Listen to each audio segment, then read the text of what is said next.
तो दोस्तों आप सभी का स्वागत है आपके अपने YouTube channel shadow of regrets में। तो आज हम स्टार्ट करने वाले हैं सुपर योद्धा battle through the heavens episode 2। Episode start होता है और हम देखते हैं 6 मंथ के बाद का सीन, जहां पे ध्रुव शौर्य ने अपनी ट्रेनिंग चालू कर दी होती है और उसने विदुर देव को अपना टीचर भी मान लिया होता है, क्योंकि वो पहले से काफी ताकतवर हो चुका था। इन 6 मंथ में उसने बहुत सेक्रीफाइसेस किए, लेकिन अब वो मेंटली और फिजिकली बहुत स्ट्रांग हो गया था इस हार्ड ट्रेनिंग की वजह से। फिर हमारा सीन शिफ्ट होता है और आता है स्केलेटन क्लैन पे, जहाँ पर वो लोग पार्टी कर रहे होते हैं क्योंकि उन्होंने बिजनेस में शौर्य क्लैन को पीछे छोड़ दिया होता है। हमें पता चलता है कि उन्होंने एक हाई लेवल फिल्म मास्टर को हायर किया है, जिससे उन्होंने मार्केट में मोनोपोली जमाई।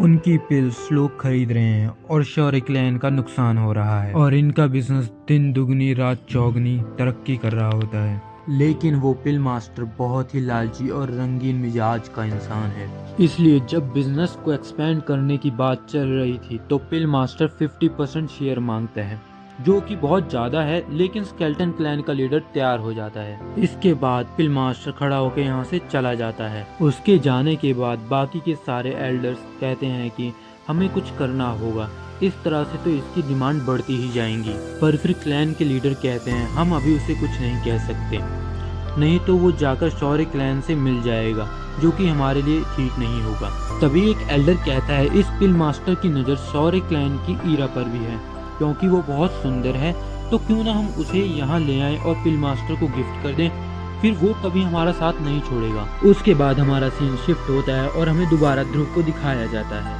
जहाँ पर उसकी ट्रेनिंग चल रही होती है। उसने खुद को इतना स्ट्रांग बना लिया है कि वो एक बार में एक बड़े से पत्थर को एक मुक्के में तोड़ सकता है। उसके बाद ध्रुव कुछ देर आराम करने के लिए बैठता है। उस वक्त वो विदुर देव से फिल्म मेकिंग स्किल्स के बारे में पूछता है, जिसके बाद विदुर देव उसे बहुत सारी चीजों के बारे में बताते हैं, लेकिन वो सारी चीजें उसके दिमाग के ऊपर से जा रही होती हैं, क्योंकि उसे फिल्म मेकिंग या हाई लेवल पावर्स के बारे में कुछ नहीं पता होता है। वैसे विदुर देव बताते हैं कि फिल्म मेकिंग में जो फ्लेम यूज होती हैं वो हर इंसान के पास अलग अलग होती है, साथ ही उन्हें देखकर उसका लेवल भी बताया जा सकता है। फिर विदुर देव उसे अपनी व्हाइट फ्लेम दिखाते हैं, जिसे श्वेत दिव्य रोशनी भी कहा जाता है, और ये पूरे वर्ल्ड में 11th लेवल पर है। इसे सिर्फ फिल्म मेकिंग के लिए ही नहीं, फाइट के लिए भी यूज किया जा सकता है। और साथ में वो ये भी कहते हैं कि वो अभी ध्रुव को ये नहीं सिखा सकते, उसे इसके लिए पहले स्ट्रॉन्ग बनना पड़ेगा। फिर ध्रुव कहता है अगर आप मुझे ये नहीं सिखा सकते तो आप कोई और स्किल्स ही सिखा दीजिए, कोई हेवनली लेवल स्किल या कोई और पावरफुल स्किल। फिर विदुर देव कहते हैं कि क्या तुम मजाक कर रहे हो, हेवनली लेवल स्किल इतनी कम एज में डायरेक्टली नहीं सिखाई जा सकती, पहले तुम्हें अपनी बॉडी को स्ट्रॉन्ग बनाना होगा। हालांकि मेरे पास एक टेक्निक है जो कि उतनी ही पावरफुल है और तुम उसे अभी भी सीख सकते हो।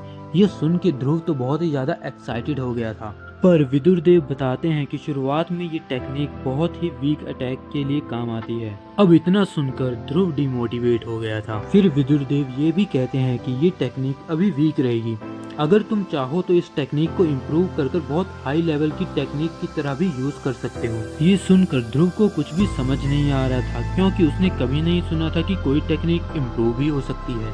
और तभी वहाँ से विदुर देव गायब हो जाते हैं, क्योंकि वहाँ पर ईरा आ जाती है। ईरा यहाँ पर ध्रुव से मिलने आई थी, क्योंकि ध्रुव पिछले 6 महीने से घर से गायब था। यहाँ वो ध्रुव की बॉडी पर चोट भी देखती है, जो कि ट्रेनिंग के दौरान लगी थी।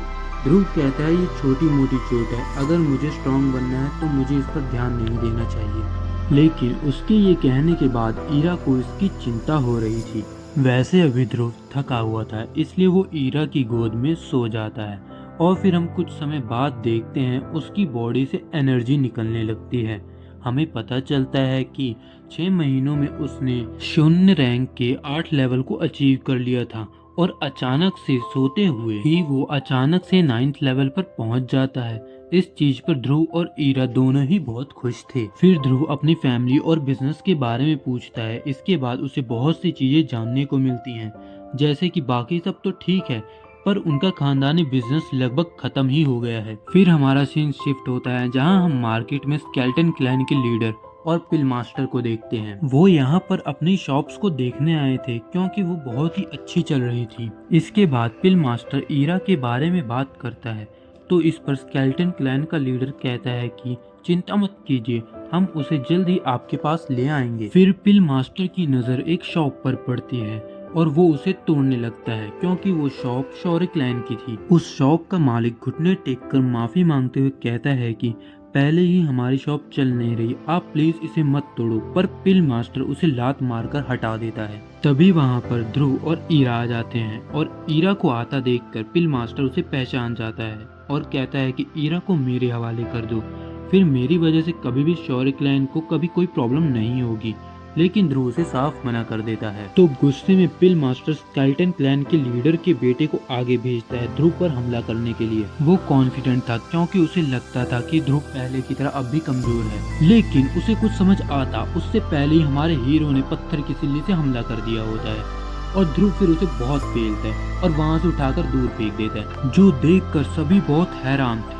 पर तभी पिल मास्टर आगे आता है और कहता है कि तुमने बहुत बड़ी गलती कर दी, लगता है मुझे तुम्हें इस चीज की सजा देनी होगी। वैसे ध्रुव के मुकाबले में अभी पिल मास्टर बहुत ताकतवर है, पर ध्रुव भी हार नहीं मानता, वो भी हमला करने लगता है। ये सब विदुर देव भी देख रहे थे और उन्हें भी पिल मास्टर का बिहेवियर अच्छा नहीं लगा था। इस वजह से वो ध्रुव की बॉडी को कंट्रोल करते हैं और अपनी ताकत से पिल मास्टर को पंच करते हैं। और जब ध्रुव का पंच पिल मास्टर को लगता है तो पिल मास्टर उड़कर दूर जाकर गिरता है। ये देखकर ईरा बहुत खुश थी और बाकी सब लोग बहुत हैरान। अभी ध्रुव खुश तो था, पर वो समझ गया था कि उसकी मदद अभी उसके टीचर विदुर देव ने की थी। वो उन्हें थैंक्स कहता है। तभी पिल मास्टर फिर से खड़ा होता है, लेकिन वो इस बार ध्रुव से लड़ता नहीं बल्कि ध्रुव को धमकी देता है कि तुमने बहुत बड़ी गलती कर दी। अभी तक तुम्हारा जितना भी बिजनेस चल रहा था उतना भी नहीं चलेगा, क्योंकि अब मैं पूरे मार्केट को कैप्चर करने वाला हूँ। और साथ ही ईरा को कहता है तुम भी तैयार रहना, मैं तुम्हें अपना बना कर रहूंगा। ये कहकर वो यहाँ से चला जाता है, लेकिन ध्रुव अभी ये सोच रहा था कि विदुर देव का लेवल क्या होगा, क्योंकि उन्होंने एक पंच में एकलव्य के 6 स्टार वाले रैंक के वॉरियर को भगा दिया था। तभी विदुर देव कहते हैं मैं जानता हूँ तुम भी शौक हो, लेकिन मेरा लेवल जानना लगभग नामुमकिन है क्योंकि मैं अभी स्पिरिट फॉर्म में हूँ। अगर मैं रियल बॉडी में होता तो मैं तुम्हें अपना लेवल बता सकता था, लेकिन तुम अभी बस इतना समझ लो कि स्पिरिट फॉर्म में होने के बाद भी मैं इस पिल मास्टर के जैसे बहुत सारे वॉरियर्स को एक साथ हरा सकता हूँ। पर वो ये भी कहते हैं कि मेरी पावर्स को दोबारा इकट्ठा करने के लिए तुम्हें और भी स्ट्रॉन्ग बनना होगा। फिर हम अगले सीन में ध्रुव को देखते हैं जो कि पिल मास्टर को मारने के लिए उसके घर में आया होता है, क्योंकि इन फ्यूचर वो शौरिक लैन और ईरा के लिए प्रॉब्लम बन सकता है। जब ध्रुव पिल मास्टर को मारने के लिए आगे बढ़ रहा था तब उसके हाथ कांप रहे थे, क्योंकि अभी उसे किसी का खून करना था। पर तभी वो ईरा को भी वही देखता है। ईरा भी पिल मास्टर को खत्म करने के लिए आई थी। ध्रुव को लगा नहीं था कि वो कुछ ऐसा करेगी, लेकिन विदुर देव कहते हैं कि तुम्हें तो अभी इसकी फैमिली के बारे में भी नहीं पता। अब यहाँ ईरा अपनी एनर्जी को रिलीज करती है, जिससे ध्रुव को पता चलता है कि वो किसी स्पेशल टेक्निक से अपनी पावर्स को बाकियों से बहुत जल्दी बढ़ा रही थी। उसके बाद ईरा पिल मास्टर पर हमला करती है। पिल मास्टर बहुत हैरान था क्योंकि उसे लगा नहीं था कि ईरा उससे ज्यादा स्ट्रॉन्ग होगी। अब इसके बाद ईरा उसे मारकर वहाँ से चली गई थी। उसके बाद ध्रुव कहता है कि हमें यहाँ नहीं आना चाहिए था, हमारी तो यहाँ जरूरत भी नहीं पड़ी। पर तभी विदुर देव कहते हैं कि पिल मास्टर अभी नहीं मरा है, ईरा ने गलती कर दी है, लेकिन ध्रुव अब तुम्हें इस गलती को सुधारना है। और फिर ध्रुव पिल मास्टर को जान से मार देता है। उसके बाद ध्रुव वहाँ से जा रहा था, तभी उसकी मुलाकात ईरा से होती है और इसी के साथ हमारा एपिसोड हो जाता है खत्म। सो बाय बाय दोस्तों।